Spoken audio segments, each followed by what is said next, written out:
de las actividades de este tiempo y de este verano. Te pedimos por esa escuela bíblica de vacaciones, que tú te glorifiques a través de ella también. Gracias, Señor. Ahora perdona nuestras faltas y pecados y ayúdanos, Señor, en la exposición de tu palabra. Enséñanos, edifícanos, llévanos a tu cruz, donde podemos allí recibir todas las cosas gratuitamente, a través y en el nombre que es sobre todo nombre, el nombre de Jesús. Amén y amén. Hermanos, volvemos allí a Mateo. Estamos allí en Mateo capítulo 6.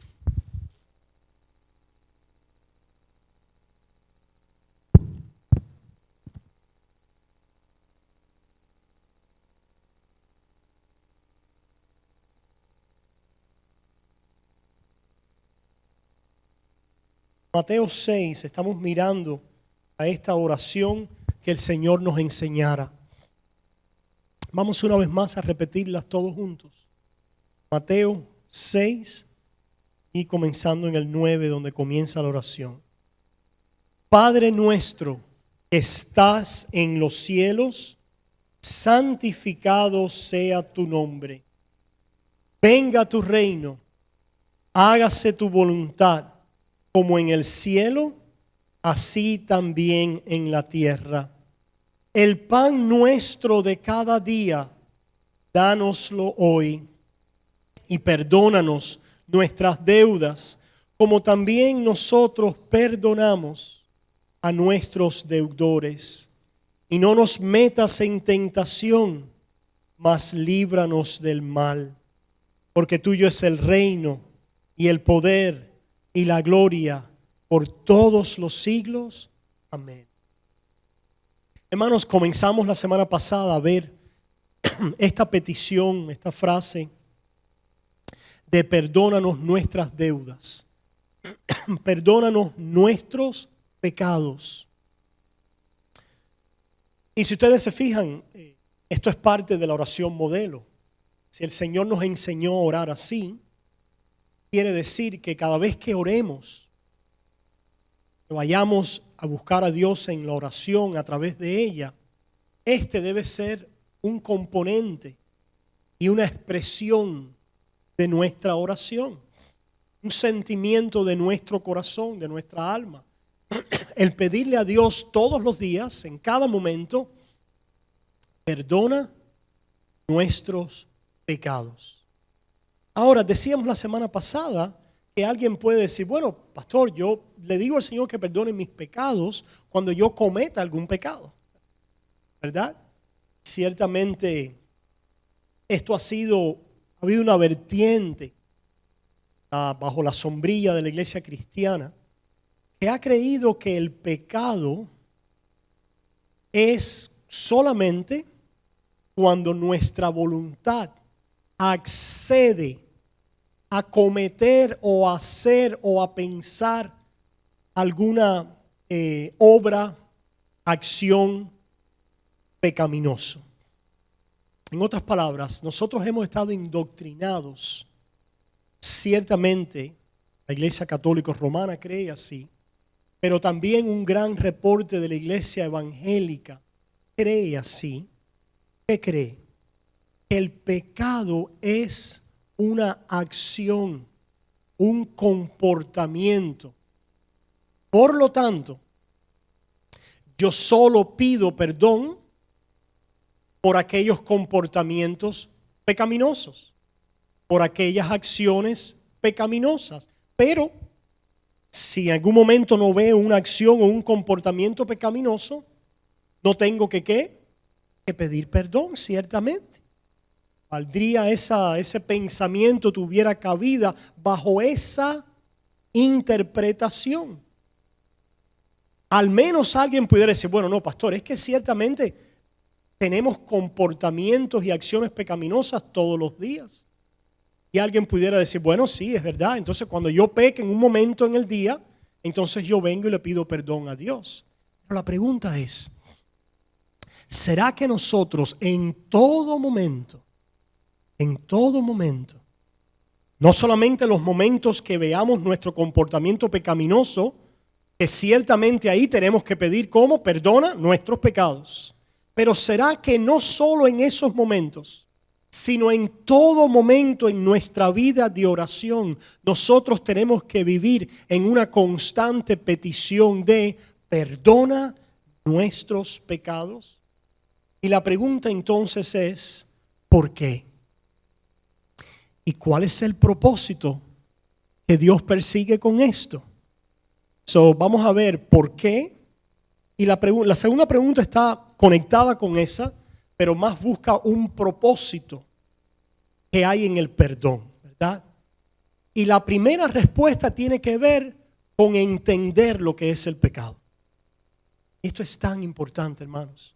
Una falta de entendimiento en la doctrina de lo que es el pecado nos va a llevar a una práctica fallida, errónea, equivocada en nuestra relación con Dios. Veamos por qué. El pecado no es solo un comportamiento o una acción pecaminosa o el dejar de realizar una acción piadosa. El pecado es una condición con la cual vivimos. ¿Fijan? ¿Estamos diciendo que el comportamiento pecaminoso no es pecado? No. El comportamiento pecaminoso ciertamente es pecado. Pero el pecado es más esencial y más básico que solamente el comportamiento o la acción pecaminosa o la falta de una acción piadosa. El pecado es una condición y un estado en el cual vivimos constantemente. En otras palabras, vamos ahora a preguntas, porque sé que este tema requiere preguntas. Siempre en nuestra vida, desde nacimiento, nos convertimos y vamos a ir a la tumba y a la muerte, y vamos a tener siempre en nuestras vidas pecado. ¿Por qué? Porque el pecado no es solamente esos comportamientos o acciones pecaminosas, sino es una condición y un estado de corrupción que reside en mí, en mis miembros o en mi carne, como dice la Biblia. ¿Cómo nosotros nos damos cuenta de esta condición? Ciertamente la Biblia lo dice, la palabra de Dios lo dice, y por la palabra de Dios interpretamos entonces nuestra experiencia. Y nuestra experiencia es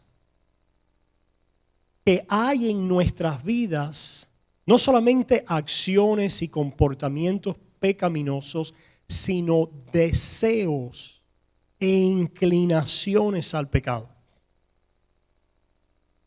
Esos deseos e inclinaciones al pecado, que es esa corrupción original, latente, innata, con la que nacemos. Cuando el salmista se refiere, he aquí en pecado me concibió mi madre, se está refiriendo al hecho de que nacemos bajo la culpa de Adán y nacemos con la corrupción de Adán en nuestros miembros. Por herencia venimos con ella. De tal manera que pecado no es solamente, y vuelvo a repetir, aquel comportamiento o acciones pecaminosas, sino también aquellos deseos e inclinaciones en mí hacia el pecado. Deseos e inclinaciones en mí hacia el pecado. Pregunta: esos deseos e inclinaciones y corrupción pecaminosa en mí, ¿en algún momento van a dejar de estar en mí? En esta vida. No. Ciertamente vamos entendiendo correctamente que esa corrupción, ese estado pecaminoso en nosotros, nunca va a dejar de estar en mí. Y la Biblia prohíbe esos deseos y esa corrupción los condena. ¿Qué condena la Biblia? La concupiscencia, los deseos e inclinaciones hacia el pecado de nuestro corazón. ¿Dónde condena eso la Biblia? En el 10º mandamiento. No desearás. Todo lo que Dios ha dicho hasta ahora en la segunda tabla de la ley con comportamientos específicos, el Señor ahora lo profundiza o lo enraiza ¿en qué? En sus deseos. En otras palabras, no solo el matar es deseo, es pecaminoso, no solo el pensamiento de matar es pecaminoso, sino el deseo del asesinato o por el asesinato es ¿qué? Pecado. No desearás tomar la vida de tu prójimo, ¿verdad? No solamente el robar es pecado, la acción de robar, el pensamiento de robar, sino también no desearás la propiedad de tu prójimo. ¿Se fijan? El deseo, eso es un deseo pecaminoso porque va contrario a mandamientos específicos de Dios. ¿Se dan cuenta? Dios no solamente condena la acción, el comportamiento, sino condena el deseo que nos lleva allá. ¿De dónde salen las acciones pecaminosas? ¿De dónde salen las obras de la carne cuando satisfacemos las obras de la carne? ¿De un qué? Deseo. De pasiones, de deseos en nuestra alma. No os conforméis. ¿A qué? A esos deseos. Ciertamente la Biblia los prohíbe, no deseéis. Pero hermanos, aquí tenemos ahora algo tan importante. Si esos deseos siempre van a estar con nosotros, ¿qué Dios hace con ellos? Si creemos como afirmamos y tenemos que afirmar que somos llamados a batallar contra ellos. La vida cristiana, hermanos, es un batallar contra los deseos de la carne, contra los deseos pecaminosos. Si los deseos se acaban, ¿se acaba qué? La batalla, la lucha. ¿Verdad? El día que lleguemos al final de batallar contra nuestros deseos, se acabó la lucha. O a lo mejor alguien puede decir, bueno, no, ya yo tengo menos deseos, o ya lucho ¿qué? Menos. Ya lucho menos, ciertamente. He sido en tal manera que lucho menos contra la carne. No me suena eso bien, pero bueno, no vamos a entrar por ese camino ahora. Mantenemos en esta idea, estos deseos son prohibidos. Estos deseos es una falta de conformidad a la santidad de Dios. Sabemos eso, el Hijo de Dios, que es la encarnación de la ley, ¿tuvo en algún momento algún deseo pecaminoso? Nunca. Nunca. Su justicia fue a nuestro favor. Él no tuvo deseos pecaminosos ni corrupción ninguna. Ciertamente fue tentado de afuera, fue tentado hacia el mal, no como nosotros, que el pecado encuentra en nosotros una base ya preparada ¿para qué? Para caer y rodar. A menos que, eso es lo que queremos poner detrás, a menos que quepa. ¿Cómo luchamos contra esos deseos pecaminosos? Y aquí hemos levantado esta pregunta. ¿Qué Dios hace con aquello que nunca va a cambiar en tu vida, que es pecado?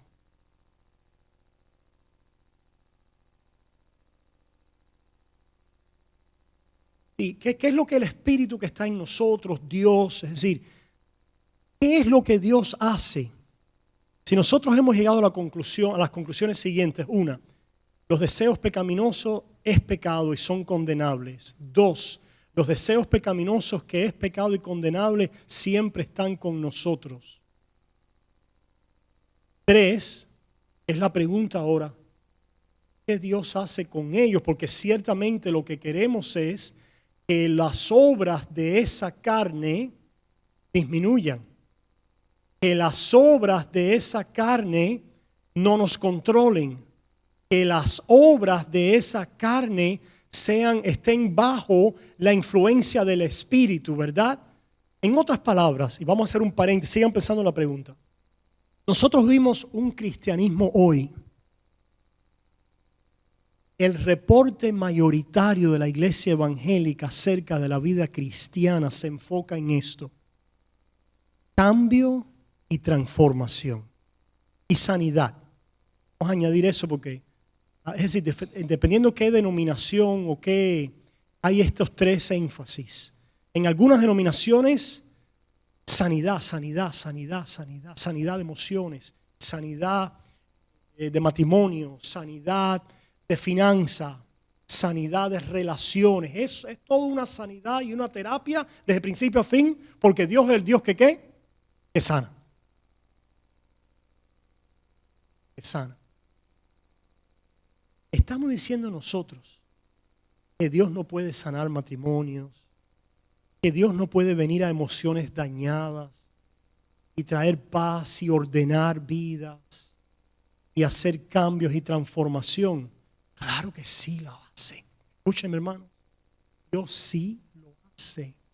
Yo soy un ejemplo de eso. Ejemplo de eso. Cuando miro a mi vida, me doy cuenta de cómo Dios ha trabajado con sanidad a patrones de comportamiento, conducta y pensamientos en mi vida. El problema es este: que la iglesia cristiana cree hoy que el cristianismo se trata de eso. ¿Cómo se manifiesta? Ven a Cristo para que sanes tu matrimonio. Ven a Cristo para que tus finanzas sean arregladas. Ven a Cristo para que dejes tal adicción. Ven a Cristo porque Él va a transformar y a cambiar tu vida. Ciertamente ahí hay un grado de verdad, ¿verdad que sí? Porque hemos afirmado que Dios ¿qué? Transforma, cambia y sana. Pero pregunta.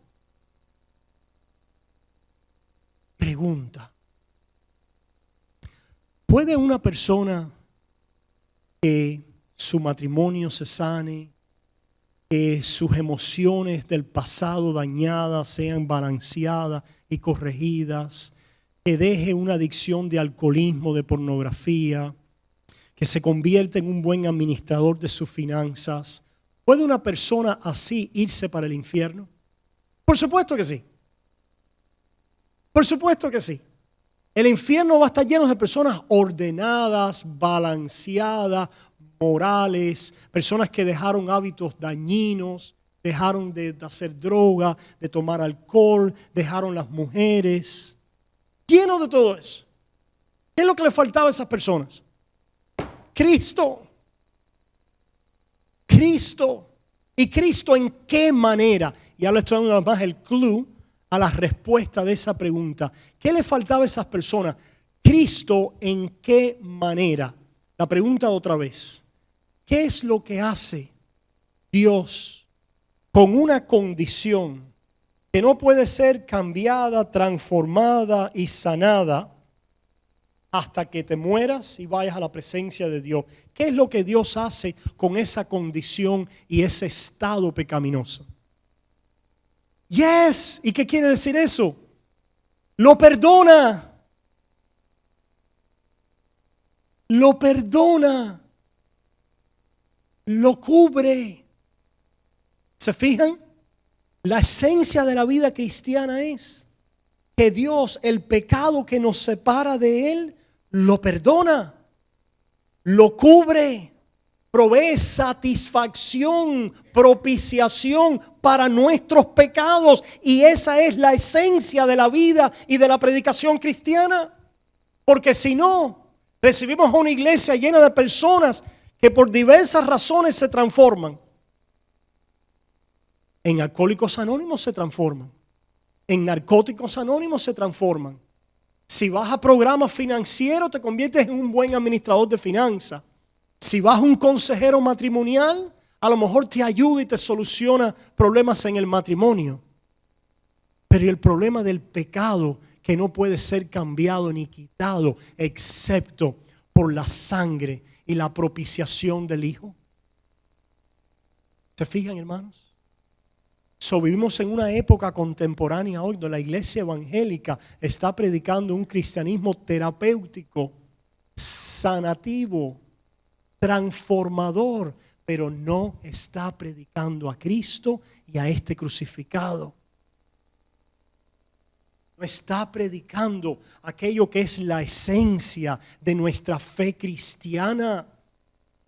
Predicando un evangelio terapéutico, sanativo, transformativo, todo el tiempo. Y hasta mencionan a Cristo de pasada. Pero predicando a Cristo como la propiciación de nuestros pecados. ¿Qué es lo que hace Cristo con aquella condición que no puede cambiar? Ha propiciado. ¿Qué quiere decir propiciado? ¿Viene de qué?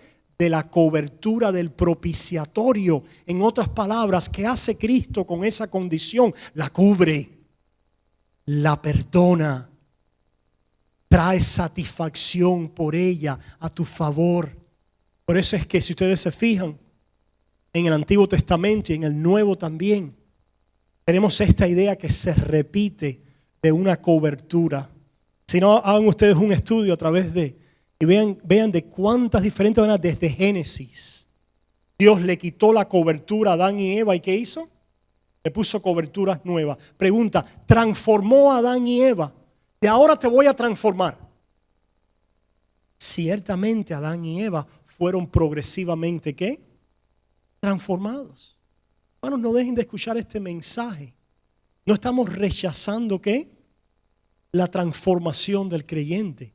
No estamos rechazando eso. Lo que estamos diciendo que la esencia de la vida cristiana no es esa transformación, sino es que el perdón de los pecados.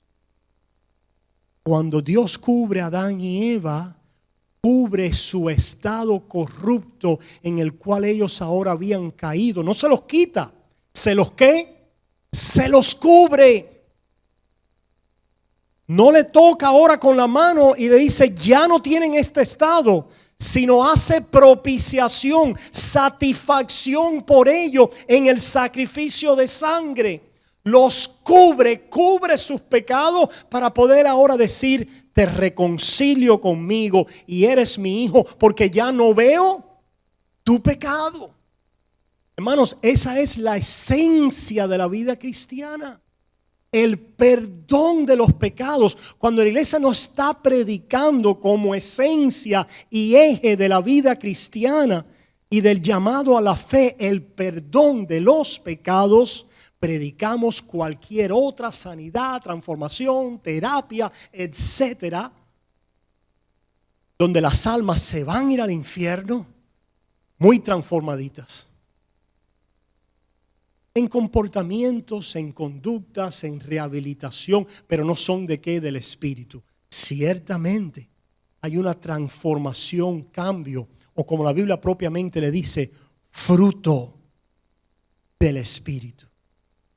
¿Verdad? Pero para ese fruto del espíritu, Dios quiere algo. Perdona nuestros pecados. Y esa confesión se extiende no solo al comportamiento, sino a aquella raíz pecaminosa que porque yo vivo, porque Dios la ha ¿qué? Le ha extendido su manto sobre ella. Como Boaz con Ruth, ¿se llamaba Boaz? Boaz, sí, en inglés Boaz. Boaz hizo con Ruth, ¿se acuerdan qué le hizo? Le extendió su manto. ¿Qué hizo el padre al hijo pródigo? Le puso, ¿verdad? Traigan el vestido. ¿Qué tenemos en los profetas con el sacerdote? Les cubrió con una cobertura. Una y otra vez la idea esencial y eje es propiciación, satisfacción, perdón de los pecados, porque vivimos en la comunión de ese perdón. El cristiano vive diariamente en la comunión de ese perdón. En otras palabras, vive confesando diariamente: la razón por la que yo vivo es porque Cristo me ha cubierto, perdonado, hecho satisfacción por mí, propiciado por mis pecados. Ya no se acuerda de él. Cuando nosotros oramos, perdona nuestros pecados, ¿estamos orando por salvación los que somos creyentes? No, porque ya fuimos salvos, ¿verdad? Fuimos salvos. De alguna manera Dios quiere que no nos olvidemos de la purificación de nuestros pecados. ¿Lo quiere volver a traer a qué? A colación. Lo quiere traer a colación no solamente por el comportamiento pecaminoso, lo debemos hacer allí, pero no solamente con el comportamiento, sino con el estado y la condición de la cual hemos sido redimidos.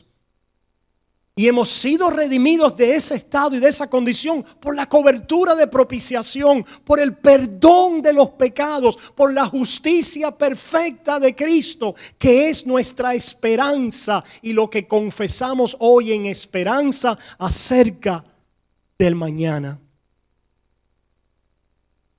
Perdona nuestros pecados. Señor, ayúdame a vivir mirando tu perdón. ¿Por qué? ¿Por qué? ¿Por qué? Porque la carne no quiere dejar que tú ¿qué? Lo veas ni vivas en esa comunión. El enemigo, Satanás y el mundo no quiere dejar que ¿qué? Que vivas en esa comunión. No quiere que tú creas la propiciación de tus pecados.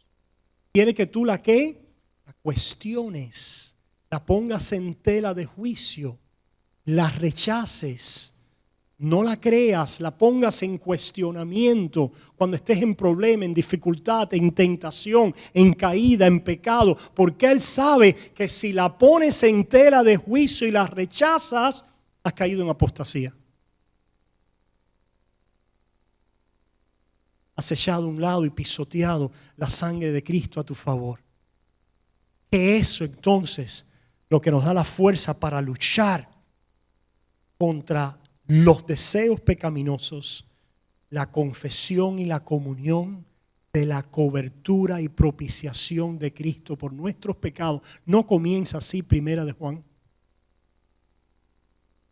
Toda carta que usted vea y toda libro y todo mensaje bíblico lleva allí a ese eje el mensaje a la audiencia.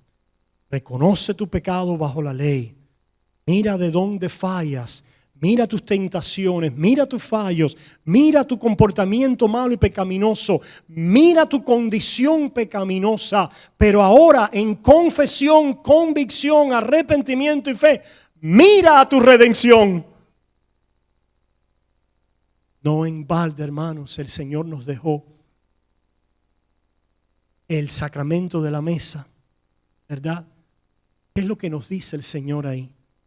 Así todas las veces que comieres este pan y bebieres de este vino, la transformación del Espíritu anunciáis.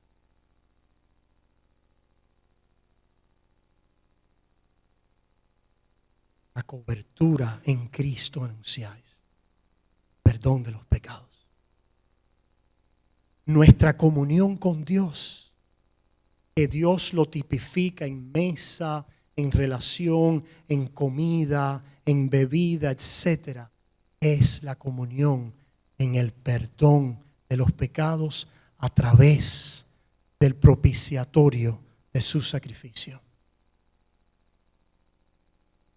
Porque esa es nuestra vida, no solo al principio, sino nuestra fuerza diaria en contra de Satanás, el mundo, la carne, nuestros pecados. Y cuando el diablo se aparezca por ahí, nosotros continuamos en la confesión de esa mesa. La sangre de Cristo me cubre.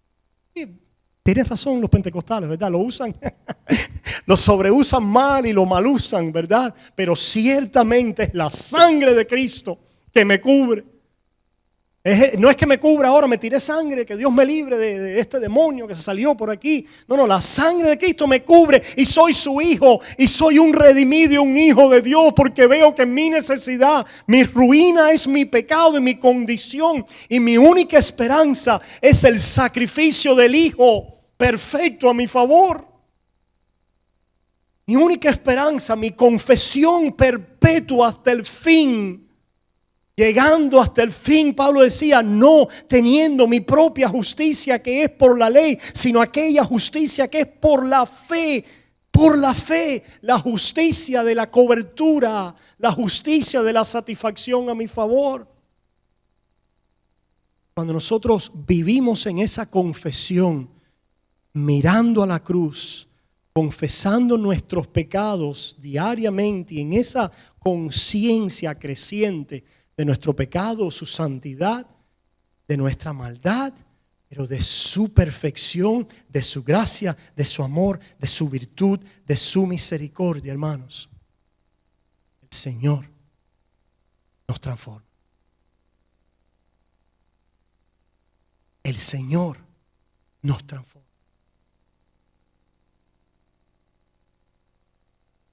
Nos transforma. Y por eso es que oramos, perdona nuestros pecados. Para eso quiere decir que estamos escuchando la ley santa de Dios, entendiendo el carácter de Dios y su voluntad para mi vida, y permaneciendo en ese pensamiento, en esa meditación en sus mandamientos. Venimos a ver nuestra gran necesidad de esa comunión en su perdón. Y el Señor una y otra vez llevándonos a esa mesa donde Él dice, ven a comer sin precio, sin dinero. Por eso es que yo digo que cuando predicamos a Cristo, a este crucificado, en toda oportunidad, venimos a regalar. A regalar a aquel que vea, porque el que tiene las manos llenas no va a recibir regalo. El que esté lleno de su justicia, de su obra, de esto, de su identidad, de sus pecados, de su maldad, todo es pecado. Todo fuera de Cristo es pecado. La razón por la que hablamos así es porque algunos se regocijan en su homosexualidad y otros se regocijan en su religiosidad. Al final del día es lo mismo. Es el hombre diciendo, yo tengo una cobertura propia y no necesito la de Dios. Mi cobertura son o las cosas buenas que yo hago, o las cosas malas que yo declaro que buenas. Porque eso no es lo que hace ciertamente el hombre. El hombre quiere imponer su voluntad en contra del juicio de Dios constantemente. Lo quiere tergiversar. Tú dices esto, pero yo digo aquello. Tú dices que esto está mal, pero yo digo que está bien. El hombre en contra del juicio. Dios quiere enjuiciarnos.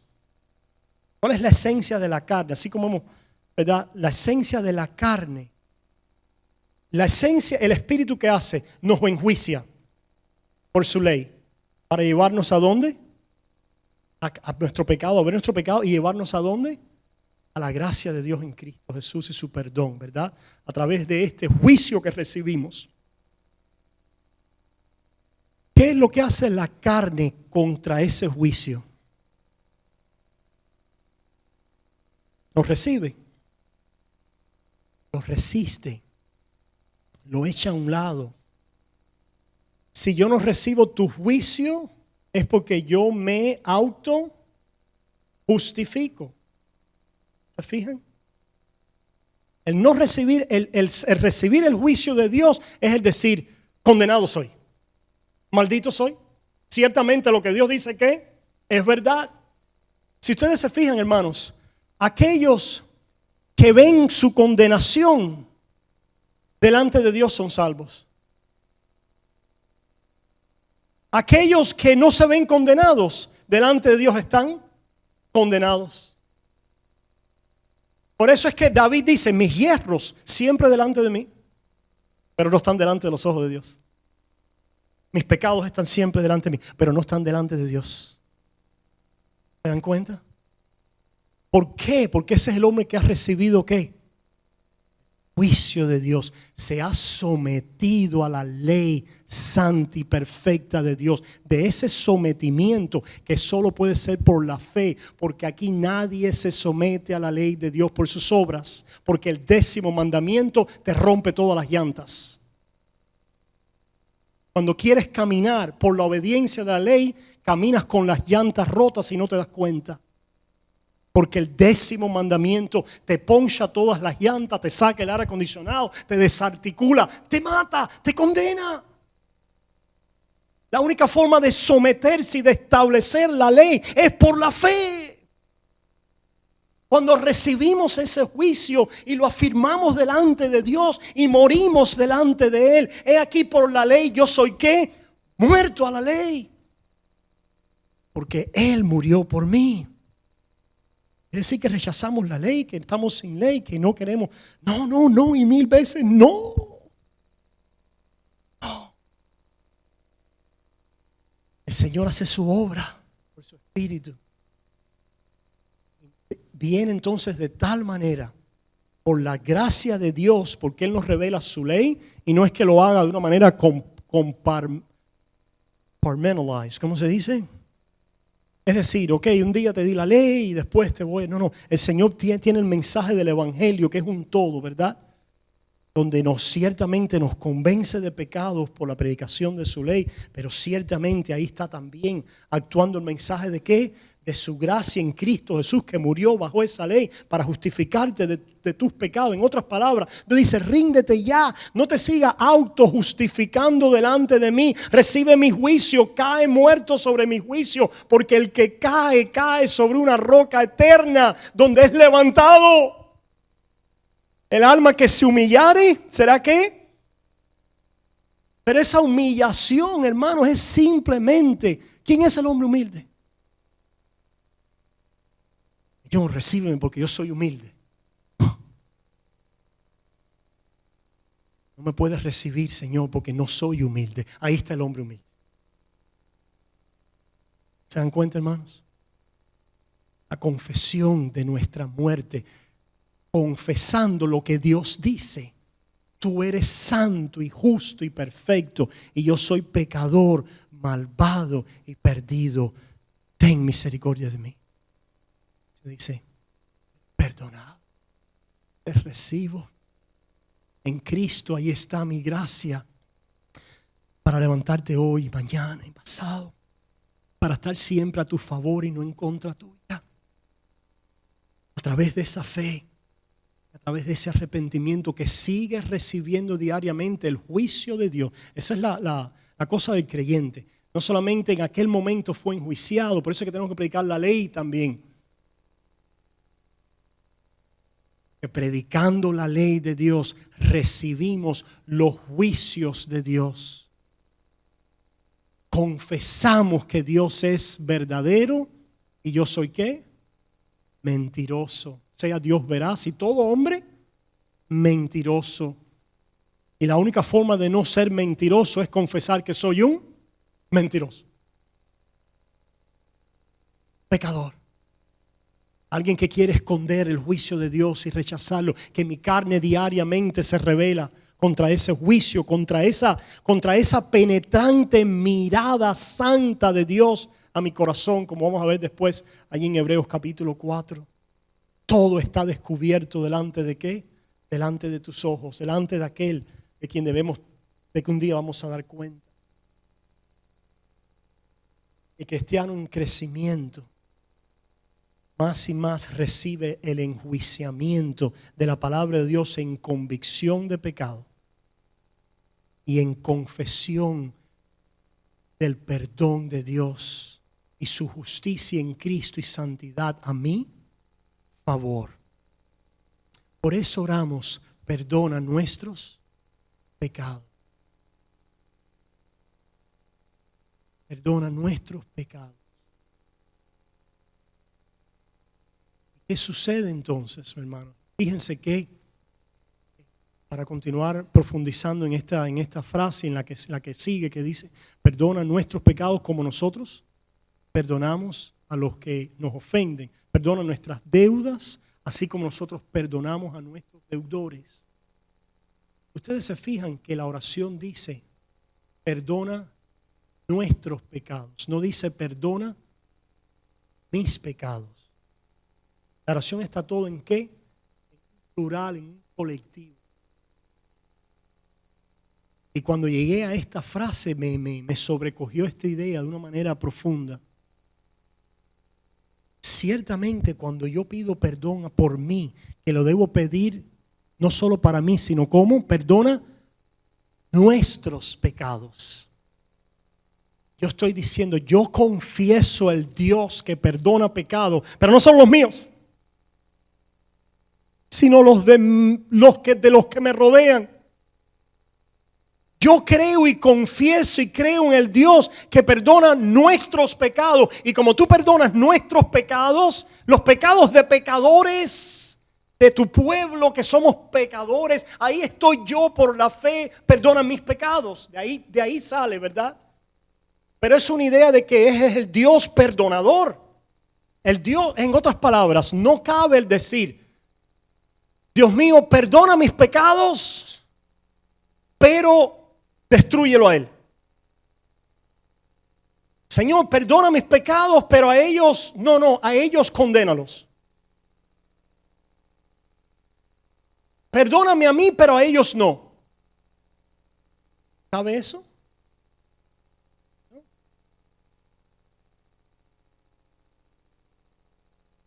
Perdona nuestros pecados. En otras palabras, estamos diciendo y reconociendo que porque si yo digo eso, si yo digo, no, Señor, sí, yo soy un cristiano, yo vengo delante de ti, yo quiero que tú perdones mis pecados y a mí me sanes, me restaures, etc. No, pero aquella. No, a esa no se lo perdones. No, eres imposible, no puedes. Señor, no. Te permito. No se te atreva a perdonar a esta persona. ¿A quién estamos adorando? A un diablo, no al Dios verdadero. No al Dios verdadero. Cuando de diferentes maneras y actitudes vamos en esa dirección, hemos quitado los ojos del Dios verdadero a venir a buscar a un Dios falso que no puede perdonar ni los míos ni condenar al otro.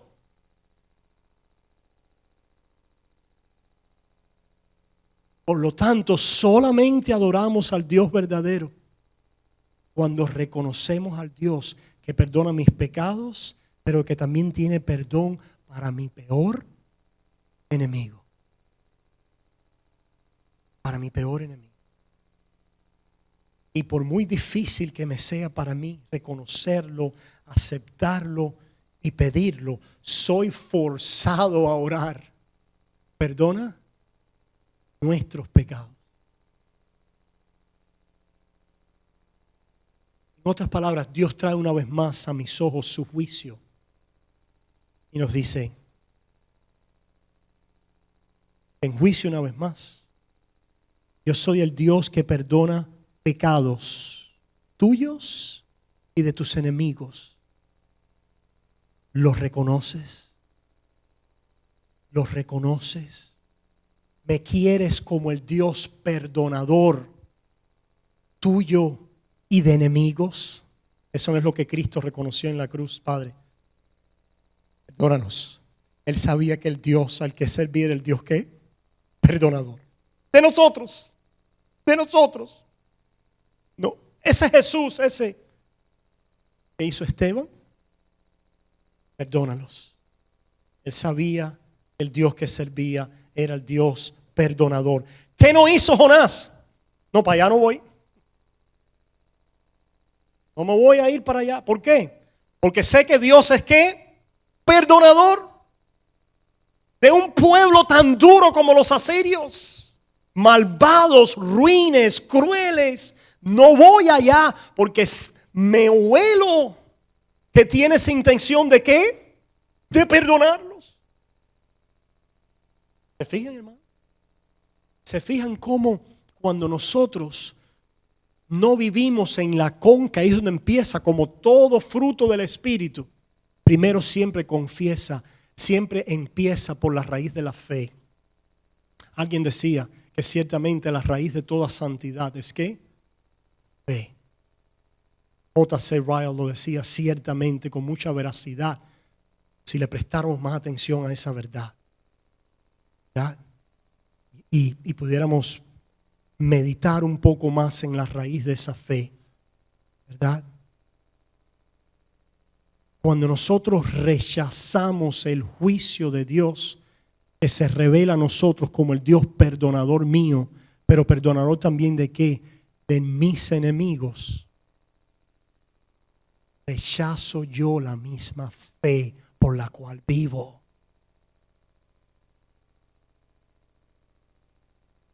Rechazo yo al Dios verdadero y quiero un Dios falso. Quiero yo ser Dios. Quiero yo dictar lo que Dios debe hacer. ¿Cuánto le ha pasado eso? Hemos visto en esa. ¿Pasó a Jonás? ¿Y qué le pasó a Jonás? ¿Se lo qué? ¿Lo comió una ballena?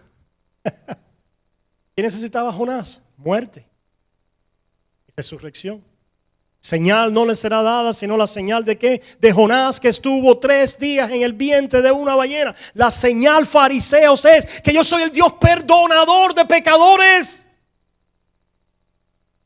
Jonás no lo quiso reconocer y resistió a la predicación de arrepentimiento y fe para salvación y perdón de pecados, y lo puse allí en el vientre de la ballena, reconociendo el juicio sobre Jonás y la oportunidad y la oferta de resurrección y vida a través de aceptar este juicio. Porque esa es nuestra maldad, hermanos, cuando nosotros rechazamos al Dios verdadero. La primera tabla de los mandamientos. ¿Quién rechazamos después? Prójimo. Prójimo. Nuestra lucha primero es con Dios, y cuando luchamos contra Dios automáticamente nunca falla. ¿Luchamos contra quién? Contra el prójimo. Porque cuando tratamos de hacernos Dios, y eso es imposible, solamente podemos tratar de erigir nuestros reinos despojando al prójimo. ¿Se fijan?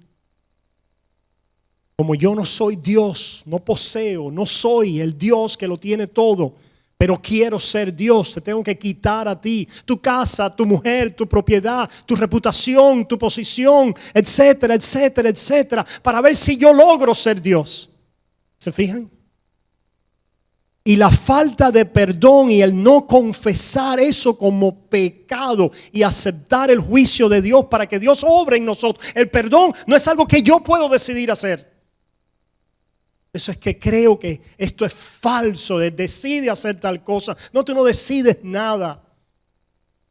Dios es el que obra en nuestra vida. Rinde tu voluntad. No, tú no rindes nada.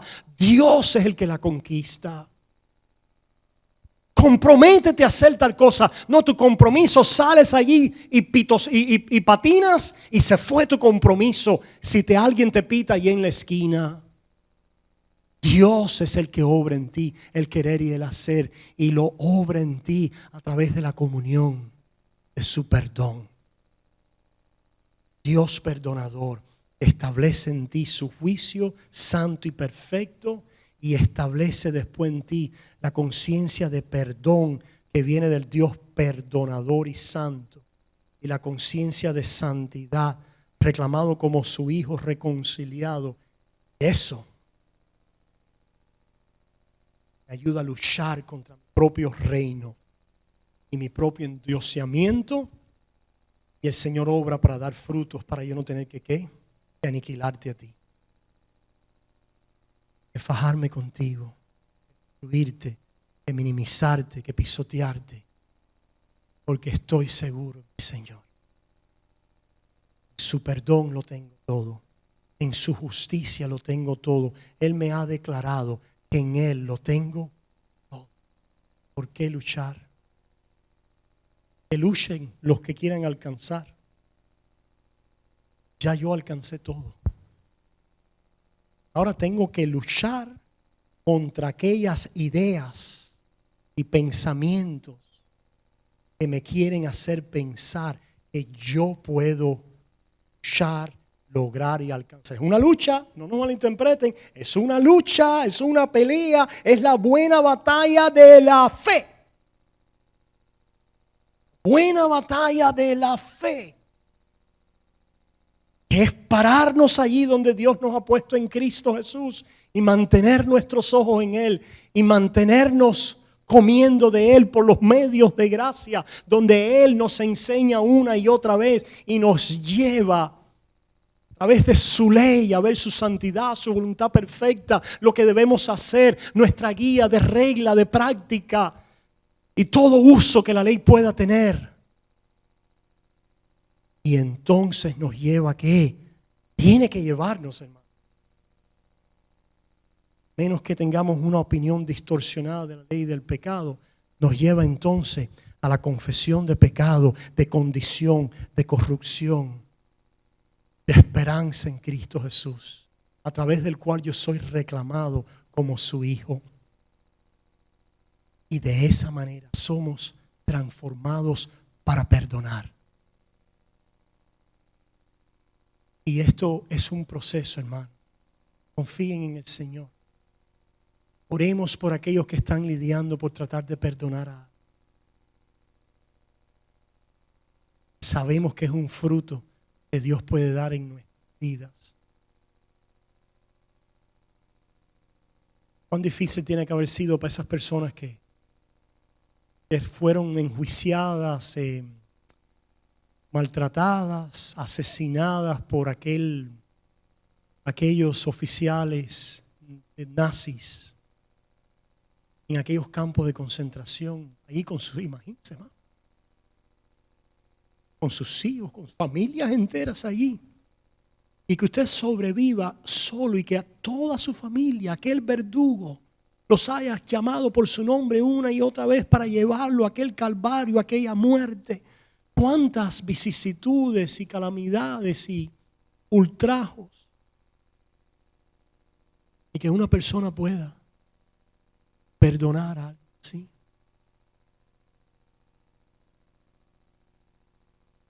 Porque cuando lo perdonamos, estamos diciendo, reconociendo que Dios lo puede, ¿qué? Que Él es perdonable por el Dios que perdonador. Lo cual estamos diciendo algo más, que puede pasar una eternidad conmigo en el cielo.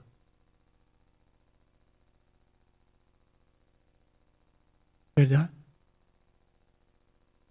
¿Ustedes creen que llegará alguien al cielo que diga, no sé, que se encuentre con alguien, diga, ¿y tú qué haces aquí? ¿Pensé jamás que tú vas a poder entrar aquí? Pero ¿cómo es posible? Pero ¿cómo es que tú pudiste entrar aquí, brother? No, esto es imposible. Yo pensé que tu caso era un caso perdido. El pecado es muerte. Y hemos visto tanto pecado en esas personas que hemos dicho que imposible de que ¿qué? De que lleguen al cielo. Porque estamos pensando que para llegar al cielo tenemos que dejar de ¿qué? De pecar. Dejar de pecar. Pero para llegar al cielo tenemos que ¿qué? Que dejar de pecar. Que nuestro pecado sea ¿qué? Cubierto, perdonado. Y eso lo recibimos a través de ¿qué? De la fe. Y eso nos ayuda a pecar menos. No a dejar nuestra condición y corrupción pecaminosa y deseos que siempre van a estar ahí, pero a luchar contra ellos a través de nuestra identidad en Cristo Jesús, el perdón, la comunión de su santidad y justicia a nuestro favor, que ciertamente trae cambios en nuestros patrones, en nuestras conductas. Pero puedo pensar en aquel hombre allá que le están administrando la inyección letal. Y ese hombre que violó, que mató, que fue, en ese momento se acuerda de su mamá y de su abuelita. Y de cuando a él lo llevaban a la iglesia bautista de su pueblo. Dice: Jesús, sálvame.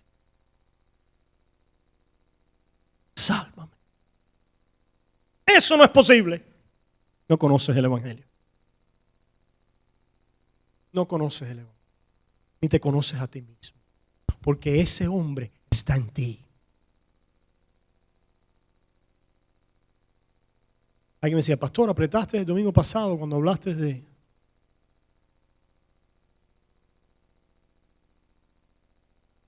deseos pecaminosos en nuestra vida. Y esta persona me reconocía. Yo me acuerdo que cuando yo era de tal edad, sentía cierta atracción hacia una persona de mi mismo sexo.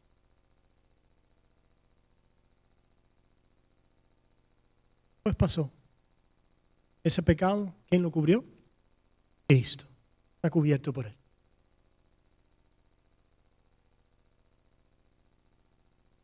¿Alguna vez tú has pensado matar a alguien? No de que has pensado en idear un plan de matarlo. Simplemente, qué bueno que esa persona no estuviera en mi vida. Ese deseo, ese pensamiento, Cristo lo ha cubierto.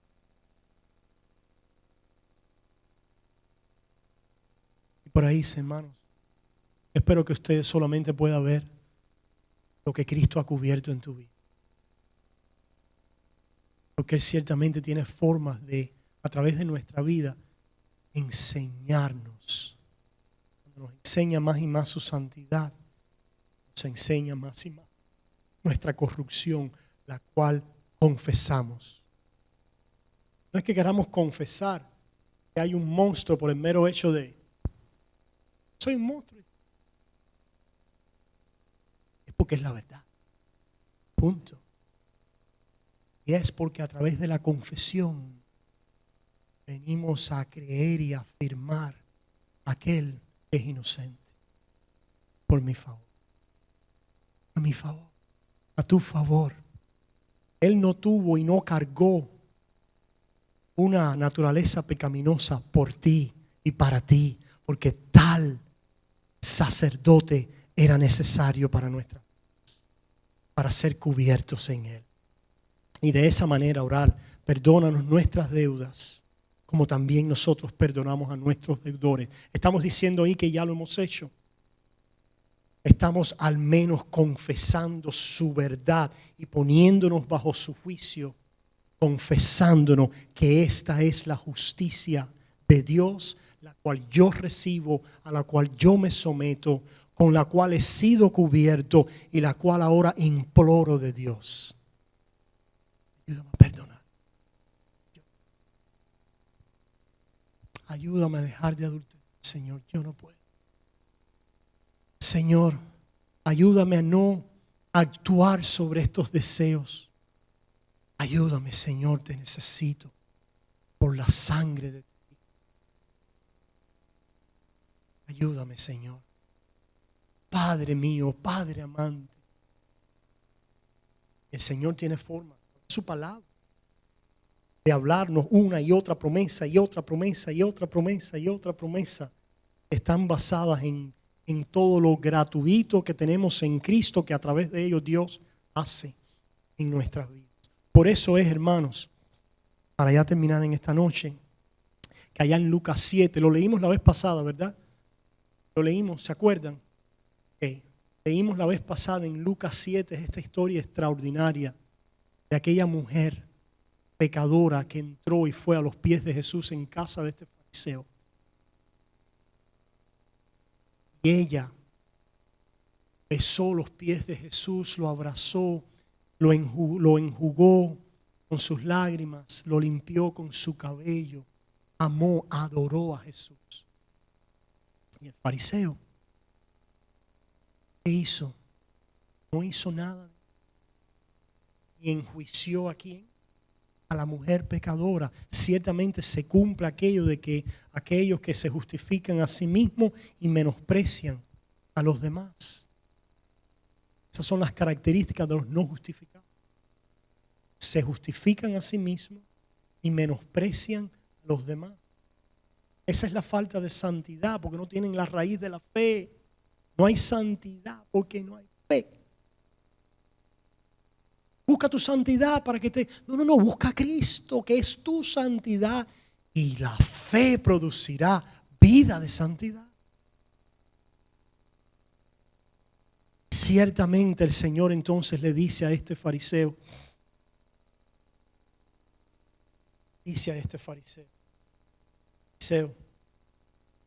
Nicodemo, Nicodemo es el otro que vino. Lucas 7, Simón, ahí en Lucas 7, le dice, Simón, es esta mujer, entré en tu casa y no me diste agua para mis pies, mas esta has regado mis pies con lágrimas y los ha enjugado con sus cabellos. No me diste beso, mas esta desde que entré no ha cesado de besar mis pies. No ungiste mi cabeza con aceite, mas esta ha ungido con perfume mis pies. Estaba esta mujer adorando y pregunta, ¿qué buscaba ella con esta adoración? Buscaba el perdón.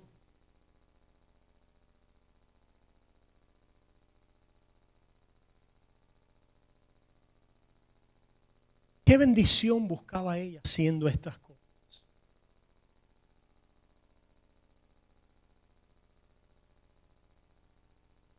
Conociendo el pecado de ella. ¿Qué más? En otras palabras, esta mujer está triste, está cargada, está inquieta, está incierta, está atolondrada, o esta mujer está gozosa, alegre, entusiasmada, entregada, ¿verdad? Desbocándose en pasión y amor a Jesús, ¿verdad que sí? Que reconoció y había venido a entender que Cristo la había perdonado. La había perdonado. Es algo así como que, no sé, los hombres aquí que les gusta un juego, no sé, de pelota, de fútbol, de soccer, que la mujer te diga, oye, ponte a ver ahí el juego de pelota, porque si no te pones a ver el juego de pelota, no te voy a dar comida. Hoy sí, esposa mía, claro que sí, voy a ver el juego de pelota. Eso es algo que ustedes harían a regañadientes. ¿Cómo lo hacen? Con deleite. ¿No están siendo qué? Empujados. Pregunta, esta mujer está siendo empujada a los pies de Jesús, a besarlo, a derramar su perfume, a adorarlo. Y el amor es algo que sale como libre, sin temor. ¿Al qué? Al castigo. Primera de Juan, capítulo 4. El amor, por definición propia, es algo que no busca lo suyo. No busca lo suyo. Si nosotros buscamos la santidad para que Dios nos acepte, estamos buscando ¿qué? Lo nuestro. La verdadera santidad es aquella que se expresa de aquel que ya la ha recibido. Este otro entendimiento es simplemente un entendimiento carismático, pentecostal, metodista, católico romano y de toda otra vertiente no bíblica que encontramos a lo largo de la historia. Y está con nosotros, porque el hombre lo que atina a hacer es a trabajar para recibir. El hombre natural, yo trabajo y tú me pagas. Pero cuando Dios le dice, no puedes trabajar, porque si quieres trabajar, el cheque dice infierno, lo único que tienes que hacer es confiar y creer.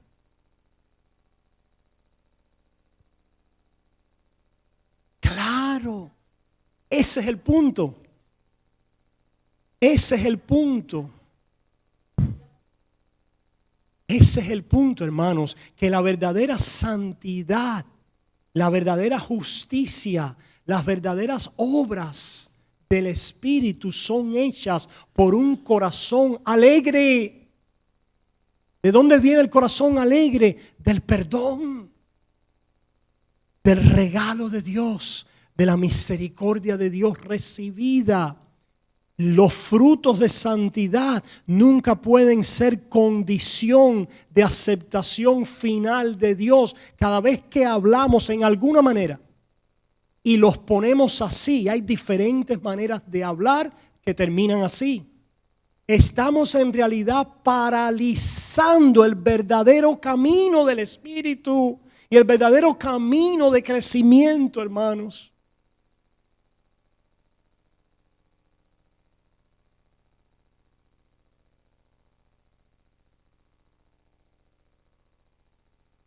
El Señor se lo dio, se lo regaló. El Señor, ¿verdad? Se lo dio. Amén. So, el punto, hermanos, lo queremos decir con Lucas capítulo 7. Porque yo entiendo, hermanos, es difícil a veces captar esta idea porque no es natural. No es de la carne, el evangelio no es de la carne. Pablo dice, no me lo reveló hombre ninguno, no vino. Pablo dice a los corintios, no es conforme a sabiduría humana, es divino, es de Dios.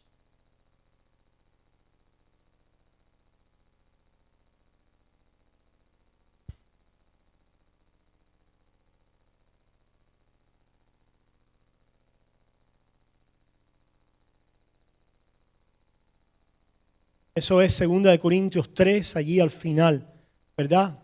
Qué interesante, 2 Corintios 3, esos últimos 2 versículos donde está el Espíritu, allí hay libertad, ¿verdad? Y después dice, nosotros los que a cara descubierta contemplamos la gloria de Dios en la faz de Cristo, somos transformados conforme a esa imagen.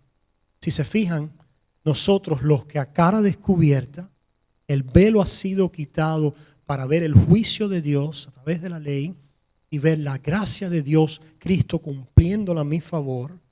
Y nosotros entonces a cara descubierta,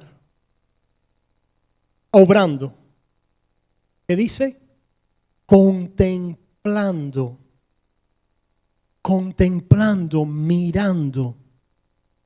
Hermanos, a través de los medios de gracia, lo que nosotros hacemos es contemplar. Las obras tienen un gran rol en la vida cristiana, son muy importantes, pero nosotros no nos santificamos obrando, nos santificamos contemplando. Las obras y la transformación es un resultado de a través de los medios de gracia contemplar con fe. Dios, Gálatas capítulo 3, Gálatas, ahora os vais a perfeccionar por las obras de la ley o por el oír de fe. Hemos comenzado por el oír de fe y somos perfeccionados por el oír de fe, contemplando la persona y la obra de Cristo a nuestro favor. Y así es que Dios nos gana. Él lo hace. Él lo hace. Él obra en nosotros. Pastor, pero la Biblia dice que debemos esto y esto. Claro que sí, hermano. Claro que sí. Debemos predicar esos deberes. Pero eso no quiere decir que ahora tú eres el que cooperas, el que tienes que hacer tal cosa para poder santificarte. Esos deberes están ahí para llevarte una vez más, porque siempre son dados en el contexto de ¿qué? De Cristo Jesús. ¿Cuál es el nuevo mandamiento que el Señor nos da? Dice, amaos unos a otros como yo os he amado. Ahí hay un patrón para toda predicación. Amados unos a otros como yo os he amado. Es lo que nosotros instintivamente vamos ahí siempre. Porque ¿qué tenemos que hacer? Amarnos, y Dios nos ha dado, Cristo nos ha dado el ejemplo de cómo hacerlo. Y ahí podemos predicar un sermón de varios puntos. Se nos olvidó algo. ¿Qué se nos olvidó?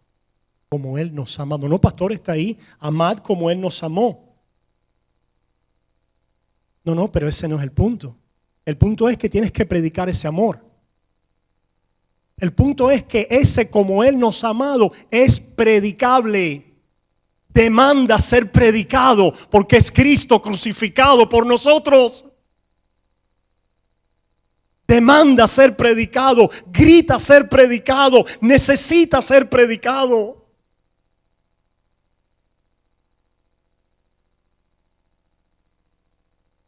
Y así el alma vive. Así nuestros corazones, como aquellos que iban en el camino de Emaús, ardía nuestro corazón mientras Él nos abría las escrituras. ¿Qué es lo que le decía Jesús a aquellos hombres? Todo aquello del pasado es cumplido en mí por ustedes. Vamos a partir el pan ahora, porque esta ha sido mi muerte por ustedes, mi cobertura, mi propiciación, mi perdón. De esta manera yo os he amado. ¡Puf! Explotan en arrepentimiento, explotan de vuelta a Jerusalén, explotan de vuelta a servicio, explotan en entregar sus vidas por Cristo. Predicación del Evangelio, hermano. Predicando su palabra, que es ley y evangelio. Cristo y este crucificado y todo lo que Él implica. Y eso, hermanos, puede ser, ¿verdad?, resumido, aquilatado en esa oración con la cual decimos: perdona nuestros pecados. Y después añadimos: así como nosotros perdonamos, ellos pecan contra nosotros porque nos ofenden, porque tú eres el Dios perdonador. Amén y amén. Hermanos, ¿alguna pregunta o comentario sobre este tema que sé que es muy importante, crucial, ¿verdad? A ver, adelante.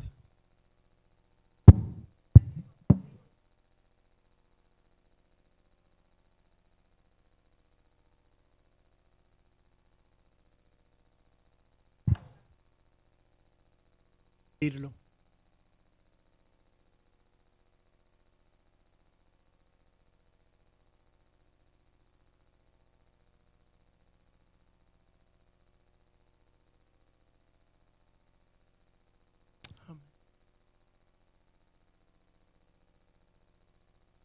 Cristo a este crucificado, decía Pablo. Y ciertamente de ahí se desprenden una serie de cosas, deberes y vida cristiana, etcétera. Dedíquenlo, hermano, con toda pasión y con toda detalle, con toda exposición, pero no dejen de predicar a Cristo. ¿Algún otro comentario?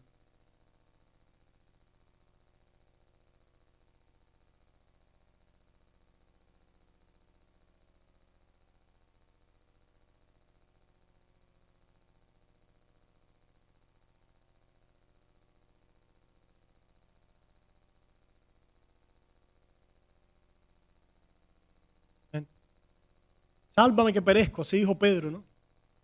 Sálvame que perezco. El Señor está ahí. Hermano. Gracias, hermano. ¿Alguna otra pregunta de alguien más? ¿Alguien más? ¿Algún otro comentario que quieran decir? Ciertamente es válido la respuesta, como hace Teófila, que Teófila ahí lo que está haciendo es, ¿saben qué? Si Cristo estuviera aquí, lavando los pies de Jesús, besándolo, ella simplemente está adorando, es la respuesta. Yo creo ciertamente que cada mensaje debería tener la respuesta del pueblo, las preguntas, etcétera. Estoy seguro que los mensajes quizás en aquella época eran así, donde el pastor termina ya con su última palabra. Me parece que en aquella comunidad había quizás más interacción, etcétera. Pero bueno, como quiera que sea eso, simplemente un pensamiento.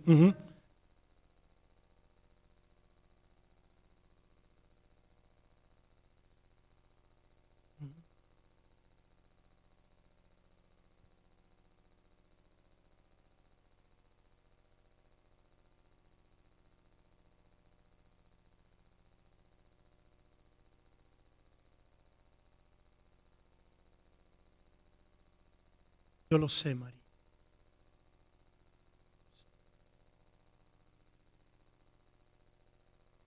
Lo sé, María.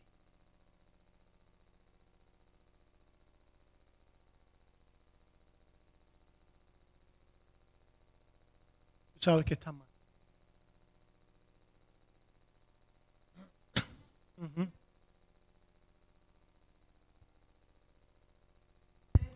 María, tus muchos pecados, en esa confesión, en ese arrepentimiento, en esa fe de decir, esta me ha hecho un gran mal, yo siento una gran rabia y deseos de venganza, deseos de muerte. Pero Señor, esto está mal, es pecado, porque tú eres el Dios que perdona. Perdóname este pecado, no le tengas en cuenta a ella ese pecado.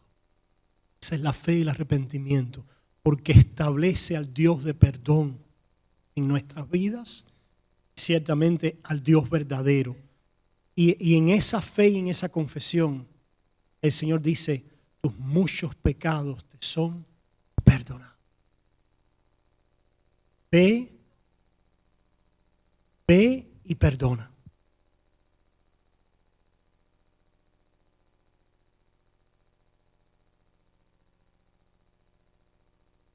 Amén, amén. Gloria a Dios. Y esa es la batalla del creyente.